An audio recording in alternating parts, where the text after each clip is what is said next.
Hello, everyone. Welcome to another one of our podcasts. We have Shuva, who's our chief architect at SAFE. A little more about Shuva. Shuva, welcome to our podcast. Would love to know a little bit about you. Who is Shuva? Where does he come from? What has been your past experience and what are you currently doing at SAFE?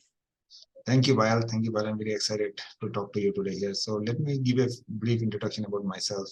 My name is Shuva Brata Deb. People at work call me Shuva. I grew up in Nagaland, part of the beautiful northeast of India. I'm a Bengali and my parents are from Assam, but I've never lived in Assam. I did my BTech in Electronics and Communication Engineering from RSC Warangal, which is now called NIT Warangal. I started my career in the year 2000. Yeah, 2000, quite some time. For the first 3.5 years, I was working in the telecom domain as a software developer. Post that, I've always been into cybersecurity domain. I've always been in the product development teams and grew from a software engineer to a tech lead to an architect. And in the last 18 years, I have had deep exposure in firewall security, encryption security, data loss technology, network, and endpoint security. I started my life at Safe Security 3.5 years back. Safe's focus is on cyber risk quantification. And I feel that my past experiences on various cybersecurity subdomains is turning out to be a big asset here. At SAFE, I am the chief architect and responsible for the product architecture and engineering practices and processes from a technical standpoint. I work with all the engineering teams to make sure that we take the right product architecture decisions, both tactically and strategically. Yeah, that's a brief introduction of myself on the personal front and professional front. Thank you, Shuva. I really thought you were Assamese for some reason, but this is new information for me as well. Shuva, what are you and the team trying to solve at Safe Security today? At Safe Security, we're building the most comprehensive enterprise cyber risk quantification and management platform for our customers. From a product architecture point of view, what this means is that gathering a wide variety of signals from customers' existing security infrastructure, analyzing them, and providing a cyber breach probability and potential financial impact, along with actionable recommendations that can reduce their cyber risk. Right? And for all of this to happen, we're building a SaaS product which requires the architecture to be very secure, resilient, and flexible to different business needs. And I say it needs to be flexible to different business needs for a reason. The reason being is that business needs in the cybersecurity domain is constantly changing. The shelf life of any cybersecurity product is very short compared to many other domains of engineering.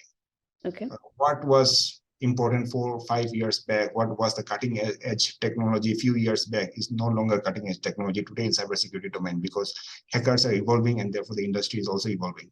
Right. So there is a need to design our software systems to adapt quickly to the changing landscape and the business needs. Okay, fair enough. For someone who doesn't understand architecture, for someone who doesn't know what architecture is, what is architecture and how is it different in a startup? How is it different for a cybersecurity startup? So let's talk about modern software development. And if you look at modern software development, it offers many design and implementation choices today, much more than ever before. Okay. Architecture is about making the right choices and making that mix work together to provide business value. And academically, however, software architecture is all about technology. In real life, it is a balance between people, processes, and technology. Since you asked about how is it very different for a startup, that's a very, very good question, actually. Okay, there are certain characteristics which are very specific to startups. And at the top is agility. Right? We are required to constantly innovate around people capabilities, come up with appropriate processes, pick up the right technology tool set, which is appropriate for the current business requirement. We need to work with a fail-fast approach, experimenting things faster and validate the business value for our customers as fast as possible. That defines architecture in a startup, to me. Got it. How or what impact does this architecture or software architecture in particular have on people's behavior? Okay. The impact of software architecture on people's behavior. interesting question. Let me put it the other way around. Okay. How does people behavior affect software architecture? And All I right. think, in my view, that's very, very important. People's behavior will eventually impact software architecture.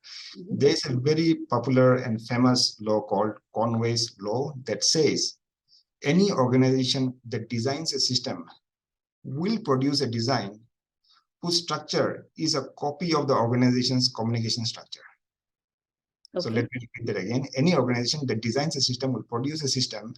whose structure is a copy of the organization's communication structure. Now, Okay. this is one of my favorite law. And let me quote an example from Wikipedia of what that means. It says that an example it gives is as follows. If you have a four groups working on a compiler, Mhm. you will get a 4-pass compiler. Okay. So many times when you look at product architecture, it reflects your organization's people's behavior, how people talk to each other, how do they communicate with each other.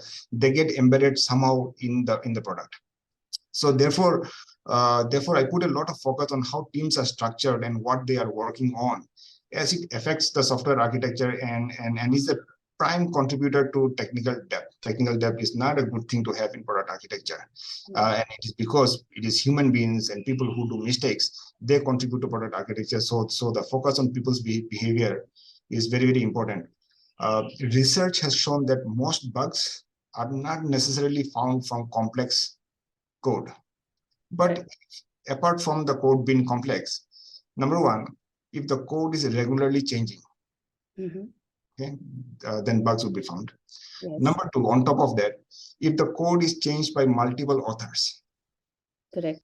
analogous to saying that too many chefs spoil the broth. All the broth. Yeah. Number three, on top of one and two, if the authors are from different teams, Right. leads to a lack of ownership and a lack of system mastery. Correct. Right? And if all of those authors are following different change management processes and review processes, all of that lead to A lot of bugs. product bugs and bad architecture, and it just reflects when the customer is using your product. Right? Correct. So I think architecture and people behavior are very closely need. One influences the other, in my view. Got it. But then how do you measure success as an architect, and what is your reward at the end of it? Building the perfect software architecture which does not solve a customer problem is eventually of no use. Right?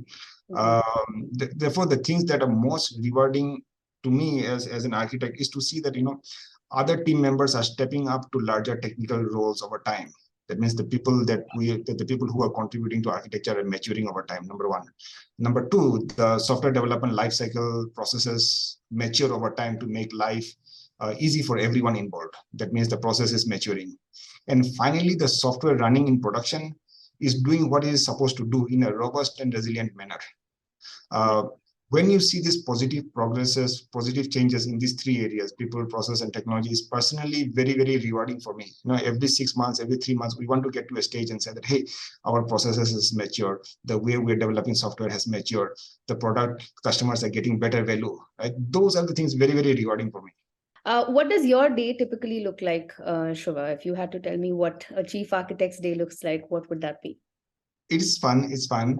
Some days are very chaotic. Some days go exactly as planned. Some days it's full of meetings, and some days are super productive. But it's never boring. It's never boring in a startup. It's never boring working with a high talent density team. It's never boring. So as a chief architect, I spend a lot of time with the company's executive team to understand the business demands and direction. I spend time with the product management to help define the product strategy and roadmap. I also spend time with our HR functions to provide feedback on our culture and HR practices. And as a SaaS product, we run the product ourselves. I spend time with our operations team also to make sure that the product is actually running and resilient and understand their needs as well. However, majority of my time is spent working on the ground with engineers, reviewing designs, reviewing code, and directly contributing to product code base. Net, uh, it changes from season to season based on customer issues, and the customer value is always a driving force on where I get to spend most of our time. But it's fun. It's fun. So it's almost like you're also a horizontal function like me. Yes, yes, you could say that. Yes, you could say that. Today, if someone has to join your team, Shuva, or join, Safe, what would be your advice to them? All right. If somebody wants to join our team, what would be my advice to them? Well, we need to understand the mission of safe security first. The mission of safe security is to become the de facto industry standard to measure, manage, and mitigate cyber risk. Right? So let me just repeat it again. To become the de facto industry standard to measure, manage, and mitigate cyber risk. So before joining the team, you need to be convinced that you can and are excited to contribute to this mission. Right. It's not an easy mission. Right. Mission means different things to different people depending on the job profile and your job role. So my advice would be to deep dive as much as possible on this topic with your hiring manager before you decide to join the team. And you must be fully convinced about it. Once you have the conviction, everything else will naturally fall in place. Mm-hmm. Cyber risk quantification is a very exciting field and has potential to define how cyber risk is perceived in years to come. And at Safe Security, we want to lead this into the future. Shuva, what do you like doing outside of work? Outside of work, I enjoy photography a lot of videography. I have a photo blog at shuva.m-3.com, AMINUS, the number 3.com. I've been photo blogging since 2005.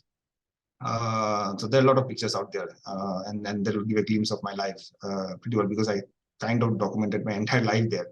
I like long drives across the country, but due to COVID, this has taken a beating in the last 2 years. But now I think it has opened up again, but there are stranger news also coming up. So I don't know, right? We'll have to see. This might be the time to take your car, bike, whatever that you want to go around. Yeah, right now before something a new wave comes in. Well, we'll see. I also like to explore a lot of adventurous hobbies. Life is short. I am a certified scuba diver, but now I am out of touch. A few months back, I tried surfing classes and enjoyed a lot. I am also into running and swimming. I've done 5 full marathons and 1 ultra marathon. But these days, I spend a lot of time in the swimming pool trying to learn new techniques from YouTube, mostly from YouTube. And I'm pretty sure in a few years from now, I'm going to be exploring something very new. I know life is short. I would say that I love experiencing new experiences. Okay, that's a lot of things that you do outside of work, and it's quite interesting actually. What's the one thing nobody knows about you at Safe? What is it that nobody knows about me at Safe? My password?